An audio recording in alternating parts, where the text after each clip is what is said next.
I'm Devorah Wallen, and I'd like to share my tea for two, my Torah thought for 2 minutes, more or less. This week's Torah portion, Vayeschanan, is jam-packed. Firstly, it's Moshe Rabbeinu's swan song as he tells the Jewish people that he cannot enter the promised land with them and that Joshua, Yehoshua, will lead.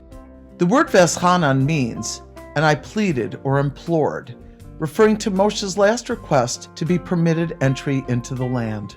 Then, Moshe gives a basic rerun of the whole Torah. You may be aware that the book of Devorah, which we started last week, is called Deuteronomy in Greek. It means the second stating of the law. The whole book of Devorah is a review. During Moshe's repetition of the Torah, he helps us appreciate the great and incredibly unprecedented events that occurred to the Jewish people. As he states, has there ever occurred such a great thing? Or have the likes of this ever been heard? Did the people ever hear the voice of God speaking from a fire and live? Moshe's reminiscences are coupled with prophecies about the Jewish people in the future.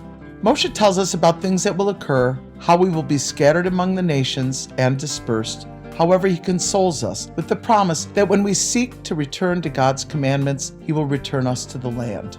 Finally, our Parsha ends with a review of the 10 Commandments and the well-known prayer, the Shema. As a child, I was taught that the Shema is the watchword of our faith. It expresses the most basic idea that Judaism is founded on, the monotheistic principle that God is one.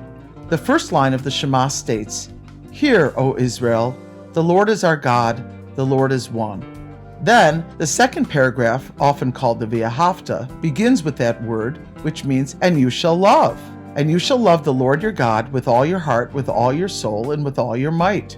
Continuing on, it says, "These words that I command you today shall be upon your heart. You shall teach them diligently to your children. You shall speak of them when you sit in your house, when you walk by the way, when you lie down, and when you rise up," etc.